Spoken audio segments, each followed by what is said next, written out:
na parte de botânica, onde a gente vai trabalhar as principais características gerais, né, das plantas e algumas características que elas compartilham com seus ancestrais comuns. Então, bora para a aulinha aqui. Olha só. Primeira coisa que a gente tem que entender é que provavelmente as plantas derivaram, né, elas tiveram origem das algas verdes, das clorofíceas, tá? E ainda a gente atualmente não tem certeza se foi um grupo específico ou se teve mais de um grupo, até porque a gente não achou registro fóssil dessa transição, né, do grupo das algas verdes para as plantas terrestres. Mas existem características que tanto as plantas terrestres quanto as algas verdes compartilham em comum. E isso já foi questão de prova, pode ser que apareça aí de novo. Então a gente tem que estar atento a esse tipo de questões. Primeira coisa que a gente tem que saber. Tanto as plantas quanto as algas possuem a parede celular celulósica. Vocês lembram o que é a celulose? A celulose é aquele polissacarídeo, né? É um açúcar, né? É um polissacarídeo. Ó, vamos botar lá. Polissacarídeo de estrutura. Por quê? Ele vai cumprir uma função estrutural na célula, tá? Estrutura. Beleza. Tá? Existem lá outros tipos de polissacarídeos estruturais, como a quitina, né, que é um polissacarídeo estrutural tanto dos exoesqueletos de artrópodos quanto dos fungos. Então a quitina também é um polissacarídeo estrutural. E existem outros polissacarídeos que também são de armazenamento, né, que é o caso do glicogênio e também do amido.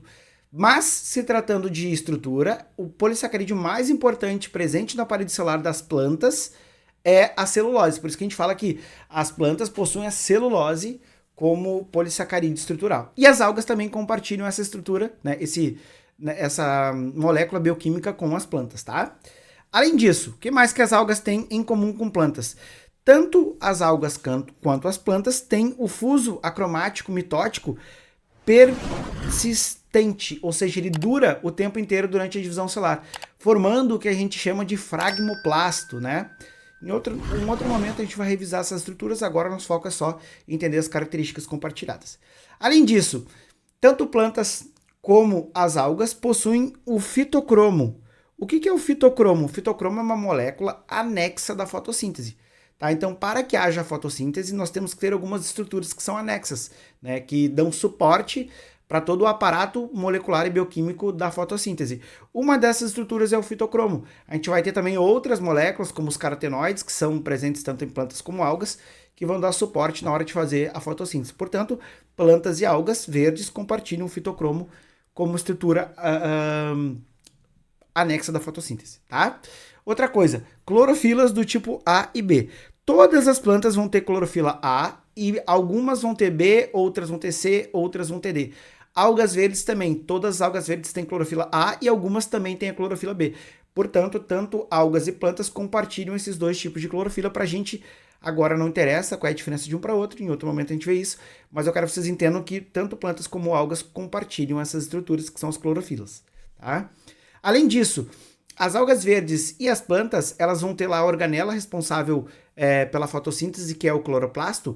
Dentro desse cloroplasto, a gente vai ver empilhamentos, saquinhos, moedinhas, formando o que a gente chama de grana. Lembra? Lá dentro do cloroplasto, a gente tem lá as membranas do tilacoide, tem o grânum e a grana, que são aquelas pilhas, aqueles sacos achatadinhos responsáveis ali pela fase clara da fotossíntese. Lembra disso? Tanto plantas quanto algas compartilham essa característica. Beleza? Bom, agora a gente vai sair de características compartilhadas entre plantas e algas e ficar com características que somente as plantas têm, tá? Essas características, elas podem ter surgido em algum determinado momento na história evolutiva das algas, mas a gente não encontra registro, a gente só encontra registro nas plantas, tá? Podem ser características que a gente chama de apomorfias, que são aquelas características comuns a um grupo que surgiram naquele grupo, sem ter um precedente anterior, tá? Vamos às características. A primeira delas, bom, ser autotrófico não necessariamente é uma característica exclusiva de plantas, algas e algumas cianobactérias também têm, né? Mas só para destacar que todas as plantas são autotróficas do tipo fotossintetizantes. Com raríssimas exceções, a gente vai ter uma outra planta que complementa a sua nutrição com outro tipo de de alimentação, tá? Algumas plantas parasitas, né? Daí elas vão ter pouco desenvolvimento de fotossíntese e aí mais algum tipo de absorção de nutriente de alguma outra planta parasitária, mas em geral todas as plantas que existem fazem fotossíntese, são autotróficas porque produzem seu próprio alimento, do tipo fotossintetizantes. Só existe um outro tipo de autotrófica sem ser a fotossintetizante? Tem, são as quimiosintetizantes, são autotróficas também, mas não vão fazer a fotossíntese, vão fazer a quimiossíntese. É muito comum, por exemplo, em algumas bactérias, né? Embriões multicelulares maciços. Essa sim é uma característica exclusiva de plantas. As algas, a gente nem podia dizer que a alga tinha embrião, tá? Mas as plantas têm embriões, esses embriões são multicelulares, tal como o embrião dos animais. A diferença é que animais possuem embrião com uma cavidade. Lembra lá da blastocele, quando a gente estuda os estágios de desenvolvimento embrionário? Já as algas não. O embrião das algas, ele é maciço, não existe uma cavidade, né? Diferentemente do embrião dos animais. Portanto, embriões multicelulares maciços são características exclusivas das plantas. Algas a gente nem fala que tem embrião, tá? Outra característica muito importante, desenvolvimento do tipo matotrófico. O que significa dizer isso, senhor? Significa dizer que os embriõezinhos, eles ficam dentro da plantinha e a plantinha nutre esse embriãozinho. E aí a gente poderia fazer, né, uma relação com o embrião humano. Nós, humanos e animais de uma maneira geral, não todos, mas alguns, principalmente mamíferos, né, os embriões se desenvolvem dentro da mamãezinha e a mamãezinha nutre esse embrião, né, pelo menos durante a gestação ali. As plantas é a mesma coisa. Os embriões das plantas, que são embriões maciços, multicelulares, ficam dentro das plantinhas. E as plantinhas acabam nutrindo esse embrião para que ele se desenvolva. Claro, depois esse embrião vai ser despejado na natureza com as plantas que têm fruto, por exemplo, né? E aí o fruto vai ter lá um tecido responsável por nutrir esse embriãozinho que é a semente.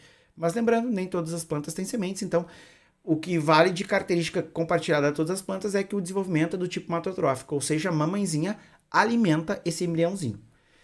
Vamos mais um aqui, ó. Tecidos bem diferenciados. Pois é. O que a gente diz com tecido bem diferenciado? Significa dizer o seguinte: as plantas, elas possuem uma organização dos seus tecidos que formam órgãos complexos. A gente vai ter plantas com raízes, caule, folhas, flores, frutos, sementes, e todos esses órgãos vegetais derivam de tecidos, né, bem especializados, com células específicas, com funções específicas. Tá?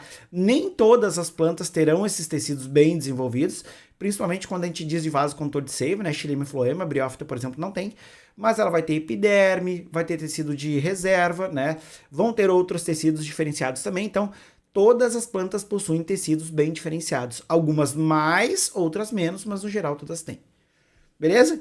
Além disso, as plantas, apesar de terem vindo das algas, né? Elas vivem em ambientes terrestres, mas também temos plantas aquáticas.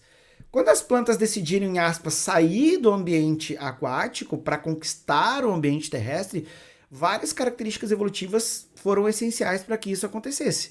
Por que as plantas saíram de dentro da água para conquistar o ambiente terrestre? Bom, existem várias teorias.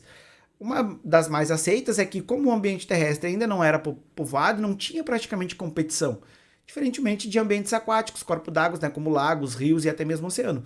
Então, nesse ambiente aquático, tinha uma competição muito grande, porque já existiam organismos fotossintetizantes nesses ambientes, e quando eles passaram para um ambiente terrestre, né, eles conquistaram um espaço onde até então não tinha concorrência nenhuma.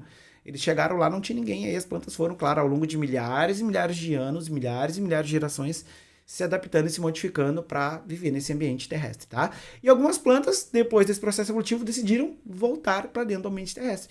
Nós temos plantas aquáticas, né? Plantas de manguezal e até mesmo algumas plantas marítimas, que vivem ou dentro do mar, ou próximo do mar, ou num corpo d'água que se inunda com a água do mar, tá?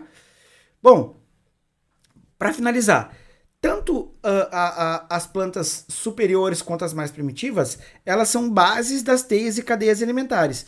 Então, até mesmo os animais que não são herbívoros dependem indiretamente das plantas para se alimentar. Por quê?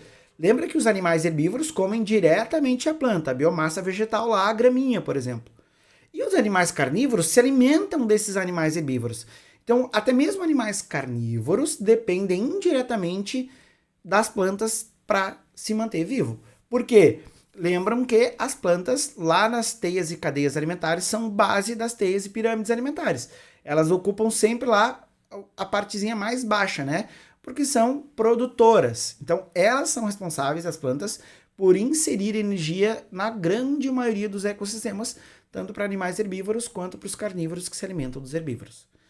E as plantas, né, são cultivadas pelo ser humano há milhares e milhares de anos, e tanto para alimentação quanto para usos medicinais. Então, assim, a gente até hoje em dia se fala muito nessas plantas alimentícias não convencionais.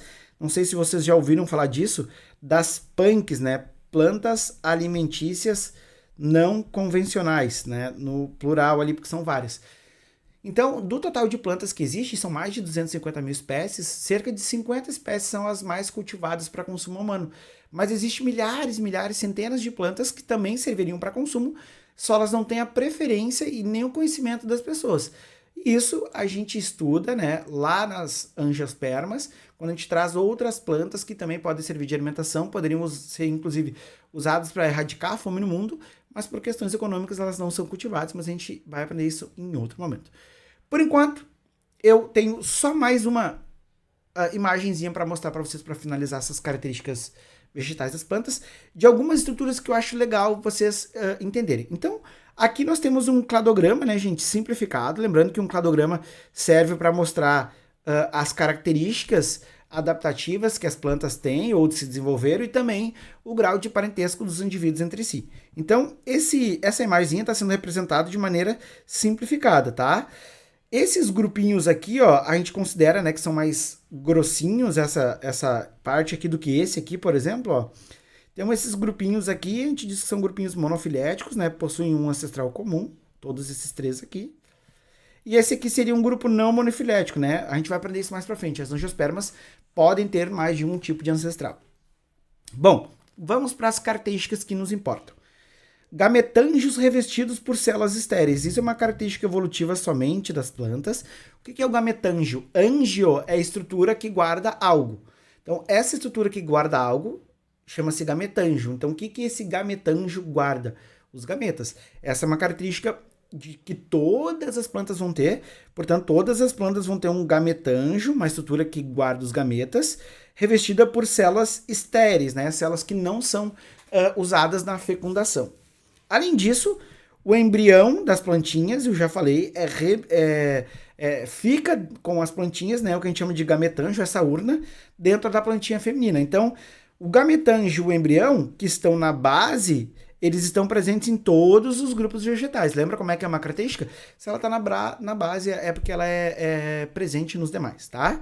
Daí a gente tem aqui as briófitas, que é o primeiro grupo, e as pteridófitas. Percebam que entre biófitas e pteridófitas surgiu uma característica.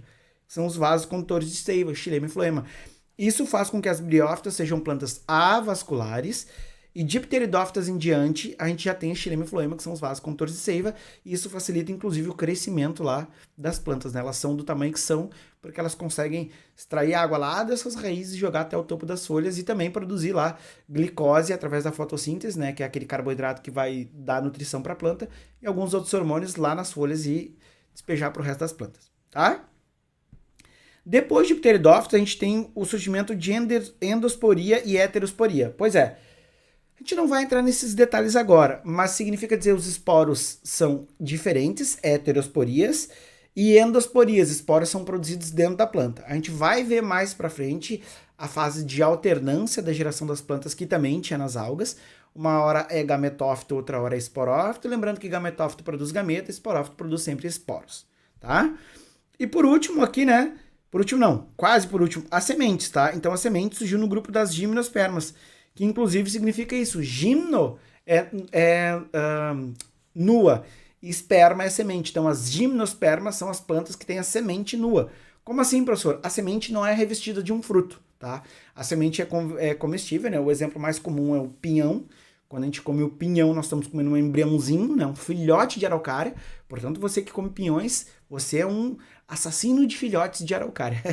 Brincadeirinha, né, pessoal? Pinhão é uma delícia, eu adoro comer, tá? Mas a gente tá comendo, né, um filhotinho de planta, beleza? E por último, para finalizar, as flores e os frutos, né?